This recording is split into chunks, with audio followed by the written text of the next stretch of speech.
away or that he can't eat ice cream for breakfast, his frustration, his unhappiness, and his tantrum is caused by experiencing something that does not fit into his mental model. Ice cream is good, so if mom says I can't have ice cream, that's not good, and I'm going to cry. It's as simple as that. He has no concept of a balanced diet or the consequences of a bad diet. He has no idea, even if you explain it to him, he doesn't care, but in that moment, he's not looking for an explanation. He's trying to match the world he lives in to a mental model that he has in his head. Even though he doesn't know very much, he doesn't know that he doesn't know very much. He just knows what he knows. Because he's got his own story. And his story is what is based on what little he does know. And we all do this, regardless of how old we are or how young we are. We have mental models. We have decided what our life should look like.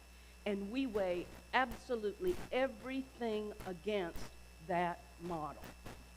People can explain it to you. People can try to be clear with you about why it's the wrong idea to have. Doesn't matter. You have a mental model in your mind, and that's what it's like. So my extreme unhappiness and discomfort came because in my mind, it's springtime. I have a mental model that I'm going to get up there and get my garden going. Guess not. And I, too, like that little 3-year-old, threw a tantrum until I had to sit back and say, okay, what is the solution here? You create a different mental model. You create a different belief system. You create a new idea on how to be. Because as Ernest Holmes in The Science of Mind, the founder of our faith, in Science of Mind said this, life responds to us in the way we approach it. We should choose that which we wish to embody, and by constant attention to it, take on all of its characteristics.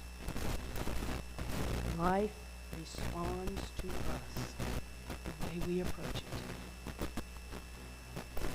the way we expect it to be, the way we believe it to be, the way our model tells us it's going to be. He says we should choose that which we wish to embody, and by constant attention to it, take on all of its characteristics.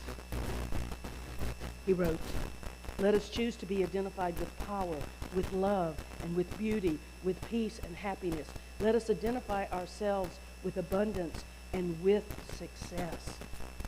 But listen to the second part. Take on all of its characteristics. Because you see, we can either sit here and be victims and complain and moan and be so distraught because our expectations are so much bigger than what our life is giving us. Or we can go back to our faith, religious science that says it is done unto you as you believe. So what do we believe about happiness? Does happiness have to come from that $19 billion lottery, which I would be very happy to share with all of you when I win it? Or can happiness come from the simple, beautiful act of a dog's ears perking up and a smile that says, there you are. I expect to be loved by you. What if we could find happiness in those simple things? Those tiny, tiny things.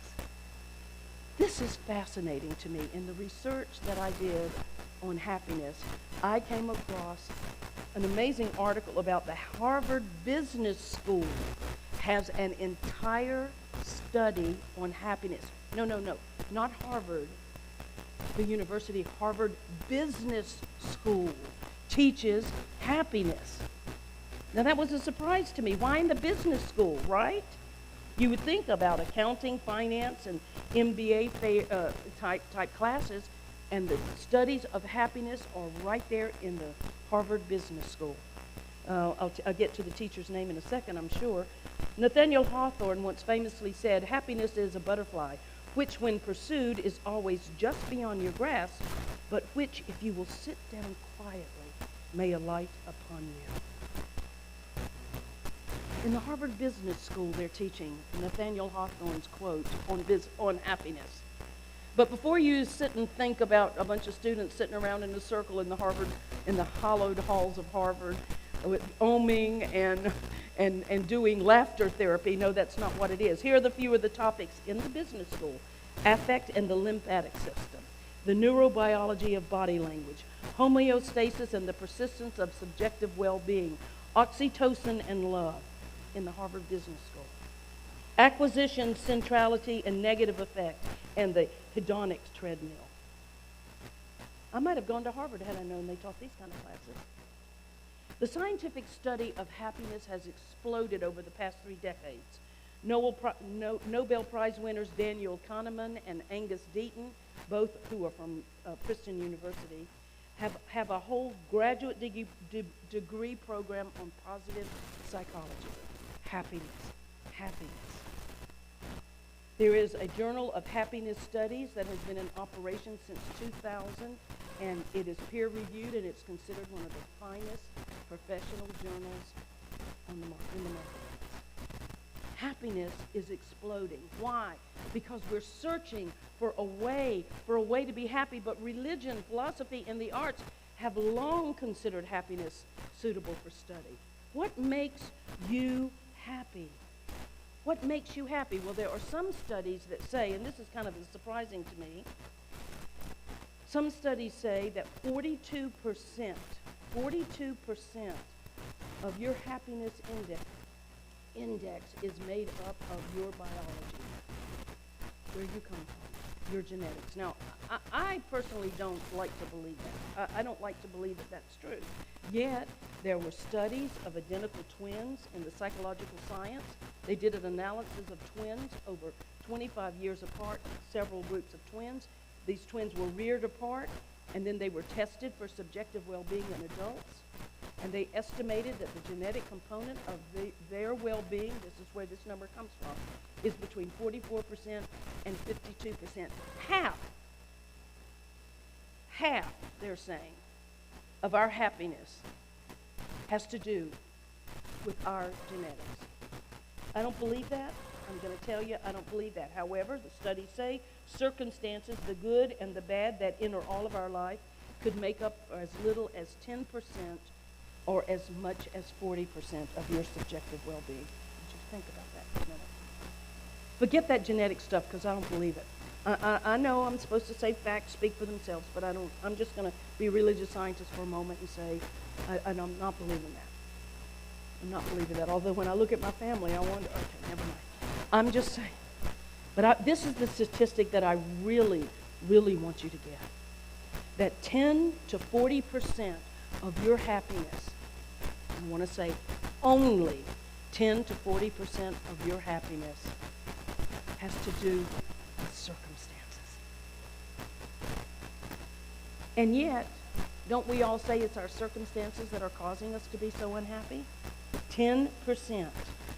We think that getting a promotion will make us permanently happy, or a bad breakup will leave us permanently brokenhearted. But it isn't true according to the studies. Your happiness comes from something else. Your happiness comes from an equation, by the way, from the Harvard Business School that I can live with. The first equation, which I don't believe, says that it is your family, your genetic background, etc. But this one I can. Equation says habits, your habits, are made up of your faith, your family, your friends, and your work. Your faith, number one. Your family, your friends, and your work. This is a summary of thousands of academic studies. Faith doesn't have to be any faith in particular. This study says any faith that takes you out of yourself, a belief in a higher power.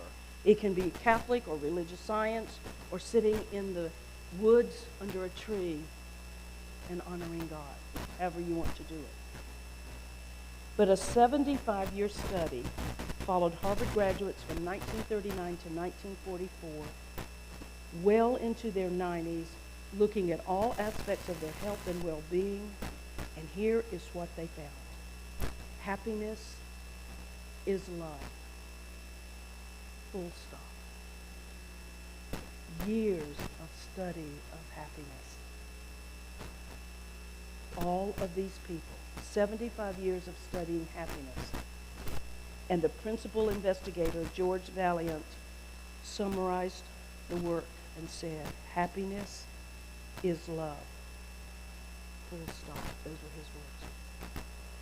And it followed by a lot of footnotes and a lot of scientific stuff. But that's all we need to know. Happiness is love. What do we love? Who do we love? How do we love? If you are unhappy, if I am unhappy, the question we must ask ourselves is, where am I stopping my love? Where am I blocking the receiving of love? Where am I blocking the giving of love? And I'm not talking romantic love here. That's nice. And I'm glad for all of you who have it. That's wonderful. But that really isn't. It really isn't what he was talking about. He was talking about this, and he wrote on, he said, people who have loving relationships with family and friends thrive. Those who do not thrive. And there's work. And what that means is life. It doesn't mean going to a job 9 to 5. It means what do you do to do meaningful things in your life. It could be volunteerism. It could be whatever. One of the most robust findings in happiness literature is the centrality of productive humor endeavor in creating a sense of purpose in life. So it's not about your job. It's about creating a sense of purpose in your life. And the second most surprising study about happiness from the same 75-year study was this. That it's not about happiness. Happiness isn't the measurement. It's meaning that's the measurement. What meaning does your life have? And I could go into all of this study, which I'm not, I could give all of this study, but one that came from the University of North Carolina, Chapel Hill, my school, says this. She examined the self-reported levels of happiness and meaning in research subjects, 800 research subjects. Happiness was defined, as in the earlier study, by feeling good. The researchers measured happiness by asking subjects questions like, how often do you feel happy? How often do you feel interested in life? And how often do you feel satisfied? How often do you feel happy? How often do you feel interested in life? How often do you feel satisfied? Meaning was defined as an orientation to something bigger than their self. And they measured in this study by asking questions like, how often do you feel your life has a sense of direction or meaning to it? How often do you feel that you have something to contribute to society? And how often do you feel you belong to a community or social group? The more people endorsed, accepted, embraced well-being, meaning, the happier they were in their life. So meaning and happiness are so intertwined, we cannot separate them. Is this to say that somebody who wins a $19 million lottery is not happy? I'm very sure that when he or she picks up that ticket and reads those numbers and then does not have a heart attack, I'm sure that there is a moment of happiness. But then I think the real work begins. How can I make this have meaning? How can I bring meaning to my life as a result of what I am doing? People who are happy but have no sense of meaning in their lives are unhealthy. That's another part of the study that I felt was so important to know. Carl Jung said, the least of things with a meaning is worth more in life than the greatest of things without a meaning. The smallest thing in your life with a tiny meaning is so much more powerful and valuable in your life than the biggest thing that has no meaning. Today I ask you this question. Does this little frog make you happy? It makes me happy. What makes you happy? And if you don't think this is important, then you might want to go to that Harvard study And you might want to review, which I'm not getting into today because it's really not spiritual, but you might want to review the statistics of bad health versus unhappiness. Good health versus happiness. It's astonishing and a little frightening. So if you don't want to be happy because people are sick and tired of saying you're a gussy, gloomy person and the sky is not falling, so get away from me. But if you want to be happy for some selfish reason, then you might want to think about your health. And you might want to think about God for a moment. And you might want to ask yourself this question. Did spirit recreate itself as me on planet Earth to be unhappy? Because do you think spirit is unhappy? I think God, that entity that we call God, known by whatever name you wish to call it, may be the essence of happiness, may be the essence of joy, may be that which is so magnificent. So when God recreated itself as you and as me and as every person we know, Spirit said, I am creating you for one reason, to love. End of story. Peace and blessings.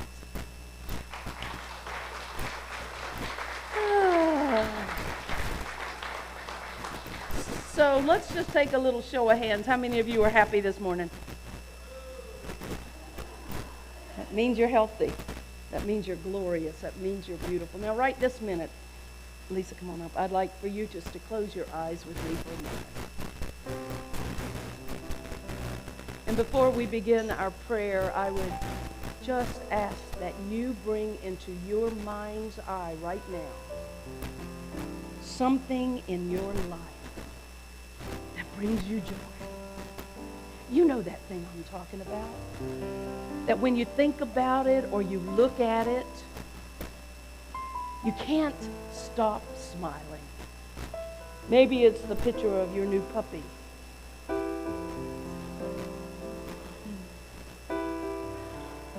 Maybe it's the picture of your beloved daughter and how healthy she is.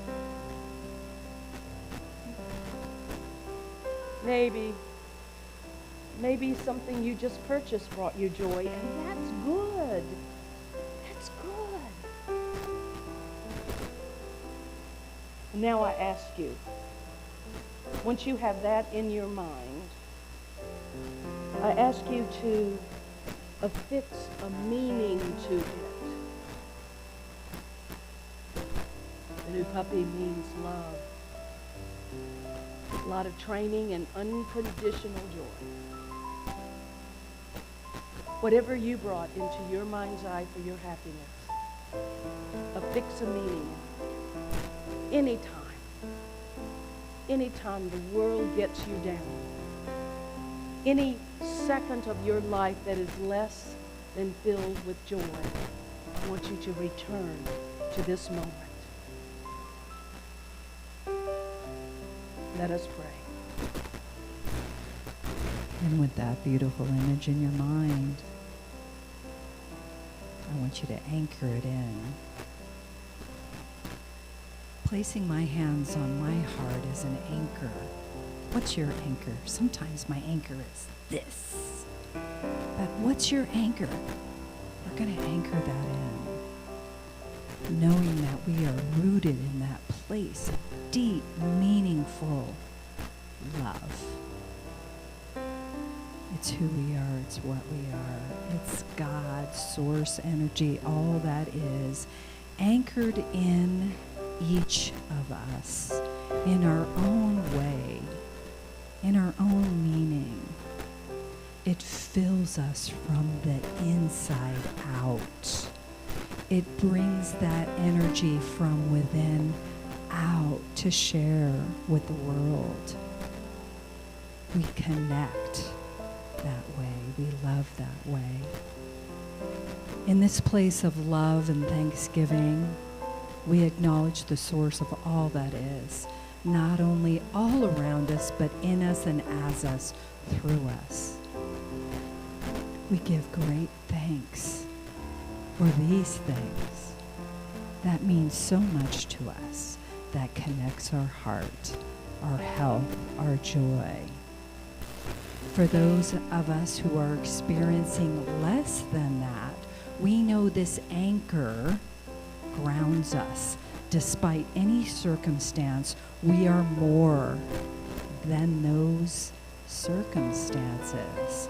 There is an undercurrent that flows in each of us, that sustains us, that goes before us, that makes the way, knowing it's all good, always, in love, in spirit, in light, despite the circumstance. So we go with the flow. We're anchored in that place of deep meaning. We let it go into the law, knowing it's done, it's so, and so it is, and so we let it be. Amen. Amen. Amen.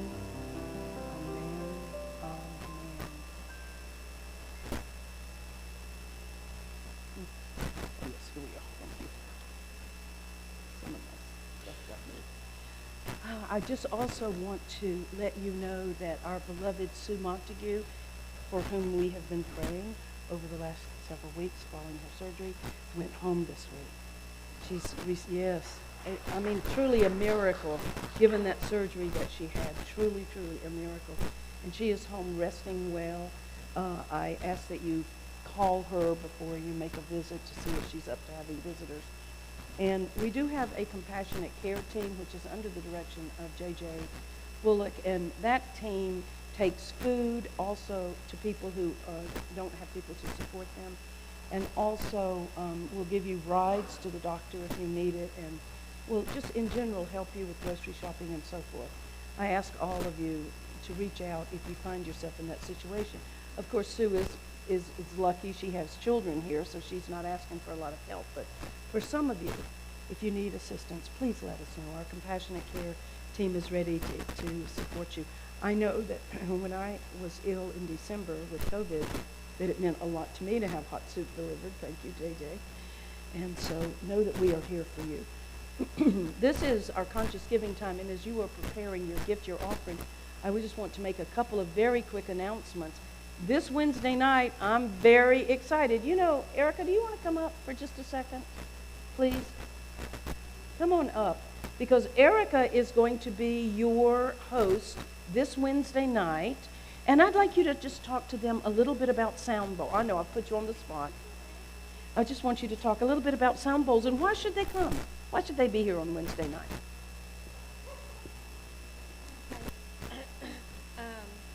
Sorry, I am not big on talking in front of groups of people. You are now. I am now. But basically, thank you.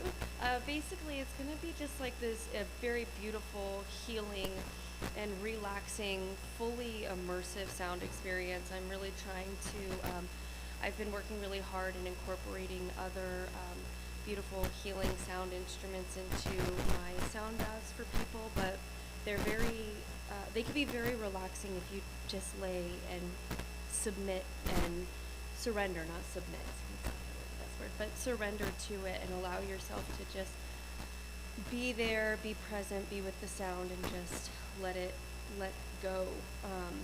Different frequencies actually affect the body in different ways, and some sounds are very melancholy, and some sounds are really like uplifting and happy, and you kind of need a healthy combination of both in order to move certain energies through our bodies.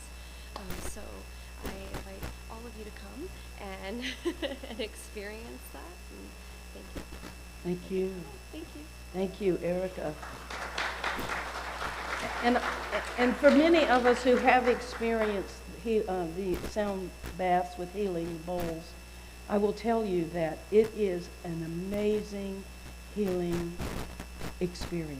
I'm going to be there. I'm going to be surrendering anything going on in my hand and allow myself to be healed through a modality that I do know works, no matter what's going on in your life. This Wednesday night is an opportunity for you to come and to sit in the beauty and the spirit of just sound as it enters your body and heals you of anything, unhappiness of anything. If you're grieving, please come. This is an amazing opportunity for you. It begins at 7 o'clock here in the church, but at 5:30. You know, how many weeks of us have I asked the same question? I'm not going to say it. At 5:30, you can come for yoga. And listen, guys, it's not just for the young people in the church that can put their heads down and all that. It is for people who just want to sit in a chair and do yoga. We also have mats on the floor for people to do yoga. You can do yoga in many, many different ways, and it is an amazing healing process. As we are continuing, I just want to announce also, and of course, Course in Miracles will be every other week. It will not be this Wednesday night, but it will pick up every other week. Prayer. As you've heard Lisa Compton doing prayer today, amazing prayer. Thank you, Lisa. I want to tell you that Lisa will be available to pray with you immediately after service in the prayer room that is located at the end of the west hallway. So please just go and stand there. If the door is closed, that means somebody's praying, but she'll open the door and you can go in and get prayer. And those of you who are in the sanctuary, are we recording? Do we know? We are recording. So for those of you who are with us, thank you for coming back or staying with us. We're so glad you're here. And we're sorry about this little mix-up. But technology, what can you do? So for those of you who are at home, you can call prayers@cslboise.org. You can email prayers@cslboise.org. And you can leave your prayer requests, your confidential prayer requests there. Or you can call 208-375-0791, 208-375-0791. Hear a beautiful message and leave your prayer request. Miss Loretta picks those up many times a day, and then our practitioners are alerted and they begin to pray with you. For those of you who are in the sanctuary, you can get prayer after church, and you can fill out a prayer request form. This prayer request form, put it in the offering or in the prayer chest in the lobby, and our practitioners will begin to pray with you for 30 days or more. Also, for those of you who are here on Easter and you filled out an Easter prayer request, we are selecting 2 of those prayers every week and praying over those. So your prayer requests, your Easter prayer requests will get prayed on for 12 months. So, and if you didn't have a chance to do that, there are some forms out front if you wish to do that. Also, if you are interested in receiving our e-blast, once again, you can email office@cslboise.org and just say, put me on your e-blast list. Or for those of you in the sanctuary, you can fill out a connection card. If you are visiting with us for the first time today, I want to say thank you for being here. We're so glad that you are here and you are a new visitor. We won't embarrass you by having you stand, but we will ask you to stay after church for hospitality, for some cookies and some coffee, and to meet some of our congregation. For all of you who are at home working in your gardens, I get it. I understand. We hope to see you next week.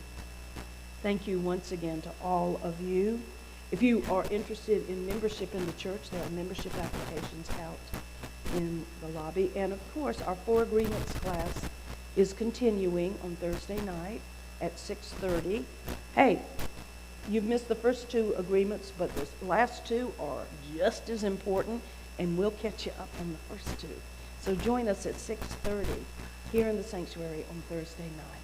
All right, that's the business of the church. Thank you once again to all of you who helped with Barbara Diamond's memorial service. It was, as our friend Bev said, beautiful, meaningful, and absolutely amazing. And we miss her and we love her and we thank you for all your help. I also want to say that this week we did have the carpets clean, and so things happen. Things get slipped up on. But if you do have a spill, just let somebody know so we can get it handled on the spot instead of, not knowing it for a week. So just let us know, because I myself was responsible for this big, huge coffee stain in the front. So, hey, he who is without coffee stains. Oh, wrong quote, sorry. So let's just take our gift, our offering in our hand. I'm sorry, I did not check the mail this morning. And just know with me that this which we call money represents the eternal givingness, the overflow, the abundance of the universe moving in and through us. And we say, thank you, God. Thank you, Spirit. Thank you, life, for this abundance that comes to me and that allows me to share with my spiritual home. We say, thank you, Spirit, as together we say, divine love as me blesses and multiplies all that I am, all that I have, and all that I circulate. And so it is. Amen, amen, amen. Ladies and gentlemen, the amazing, the talented Blaze and Kelly.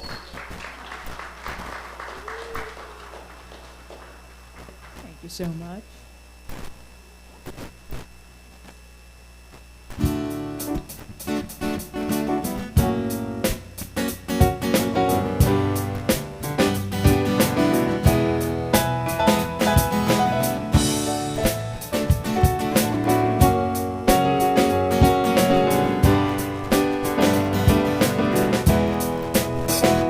Have you ever lost your way? Have mercy, thinking about yesterday. I was standing in the creek, singing a song that came out of the street. And my heart was free as a breeze. Go where the love is. Go where the love is. Yeah, yeah, yeah. Go where the love is, and you will be lost again. Long before you were broken, long before harsh words were spoken, yeah, there was nothing to rise above. Go where the love is. Go where the love is. Go where the love is. Yeah, yeah, yeah. Go where the love is, and you will be lost again. Won't be lost again, my friend. Go right.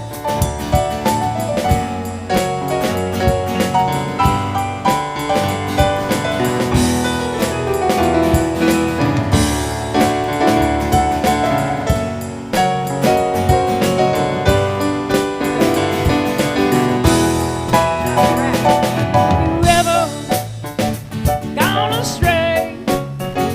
Road weary, all out of faith? Have you ever lost your way? Go where the love is. Go where the love is. Go where the love is. Yeah, yeah, yeah. Go where the love is, and you will be lost again. Won't be lost again, my friend.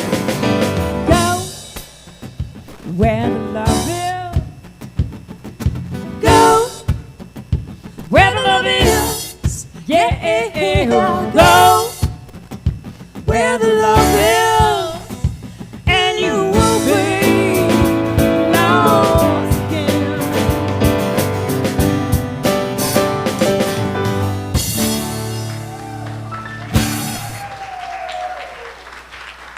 All right, thank you. Please stand for your blessing. Anchoring it in, knowing that we are guided, grounded in this love that we are. Go spread it around. Peace and blessings.